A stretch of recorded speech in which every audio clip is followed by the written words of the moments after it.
So this is who we are. We have a facility right near the airport. For those on the web, I'll try and make sure I don't just use the pointer here. On the left is our facility by the airport.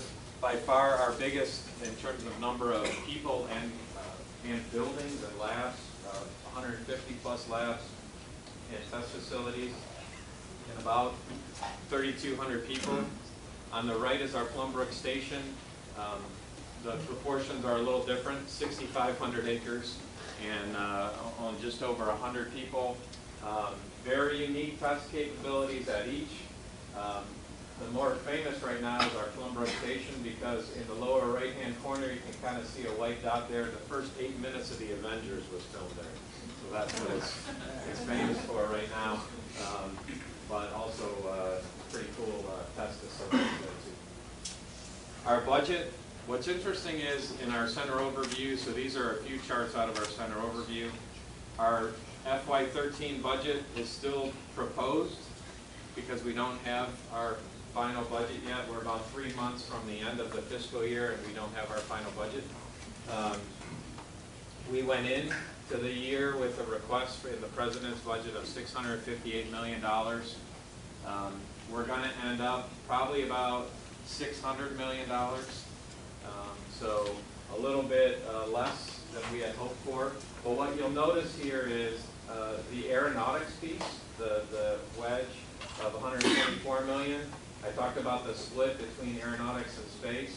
And then when you look at science and then human exploration and space technology, that's space. So you can see it's not quite 50-50, it ebbs and flows as the agency ebbs and flows. But we have a good representation of each. And then the remainder is basically what it costs to keep our center going. So $600 million this year. The President has proposed for next fiscal year, FY14, about $680 million. Of course, in today's sequestration world, we probably won't get there, but still a driving force in the economy, and we'll talk about that in a minute. What does our workforce look like? I mentioned my two colleagues who have their PhDs. We're a research center. I am not a researcher. I need a shirt, I think, that says that. I think it would make the researchers happy because they always remind me that I'm not a researcher. I'm just an engineer. But at a research center, you'd expect a highly educated workforce. I like to think that our workforce is educated like no other.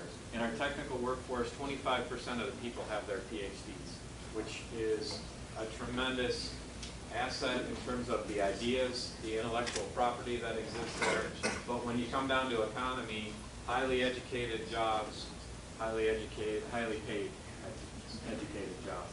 That's what we have. We also are unique in that we can take an idea from that researcher, from that PhD, drive it out all the way through making the hardware and flying the hardware. We have hardware that was just launched to space station 2 months ago that was built at Glenn. We have hardware that was launched a year ago this month, a major piece of software-defined radio that was launched from Japan up to space station and is changing the world in terms of GPS, in terms of communication hardware processes in the future. We can do it all from beginning to end, and that's really what that's showing. Our workforce profile has dropped since the mid-90s for a variety of reasons. NASA's gotten smaller, programs have moved away.